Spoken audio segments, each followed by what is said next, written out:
And without further ado, I will turn the meeting over to our General Manager, John Hughes. Good evening. In the tradition, I give an honor to Reverend Hagler.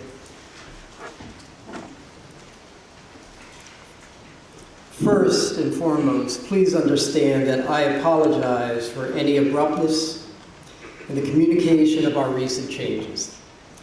I'm sorry for any insensitivity and hurt feelings that resulted from the way in which the dismissals were communicated.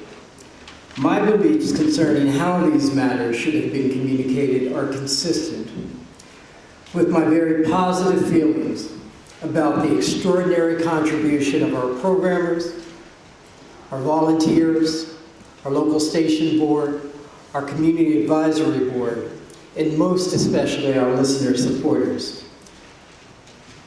The contributions that they've made to WPFW over the years. I recognize that a community radio station in many ways resembles a family. For many people, feelings can exist right at the surface, and they can also run very deep. As a steward of this station, your station, WPFW, I can, in my capacity as General Manager, gather all the forces to brace and protect our treasured community broadcast station, and protect this station through imposed management goals, objectives, strategic action, or not. And if not, we can watch this station buckle in slow motion. The audience for WPFW, the audience that your station, WPFW, has cultivated for 35 years, is dwindling. Frankly, it's spiraling down. Our audience is gray, balding, turning to other media. Our roots are shrinking, and we've not cultivated new growth. It's time not just for a renaissance. It was and is time for immediate and decisive action.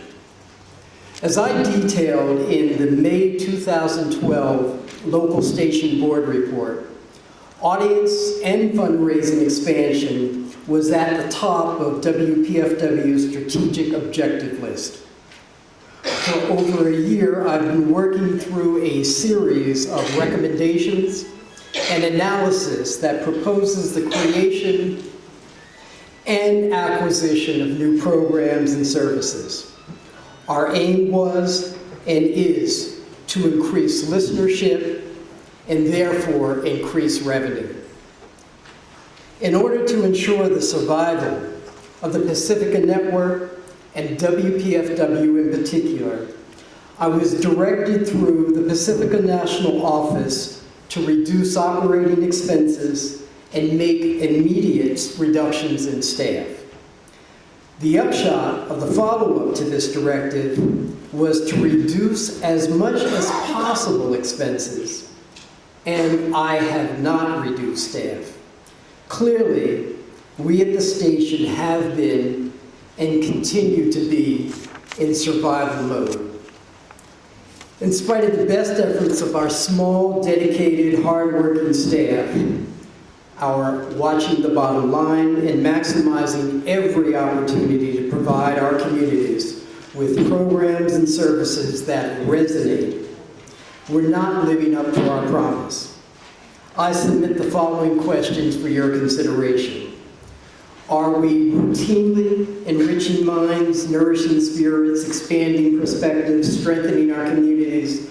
Are we routinely surprising and delighting our audience? And most especially at the end of the day, are we indispensable? Obviously, for many people in this room gathered here this evening, the answer is a resounding yes. The station is indispensable.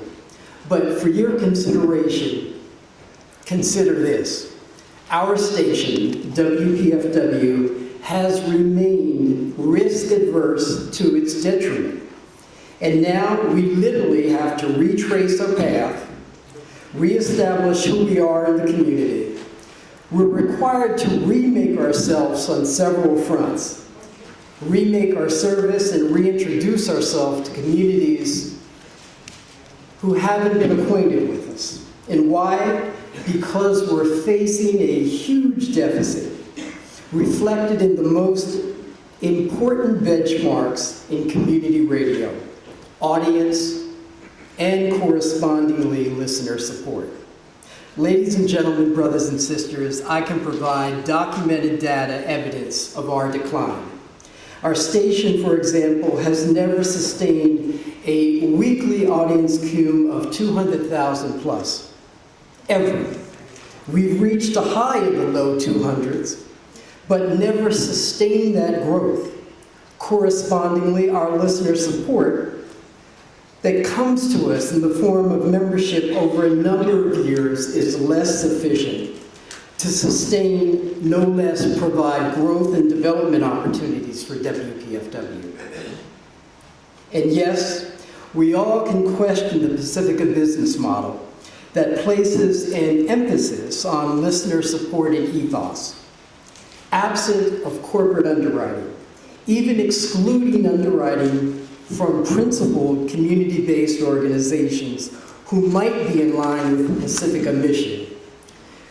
Is it realistic to think that we can move forward without rethinking our business model?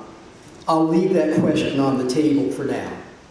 I do offer this consideration, however, ladies and gentlemen. Welcome to the new community radio economy.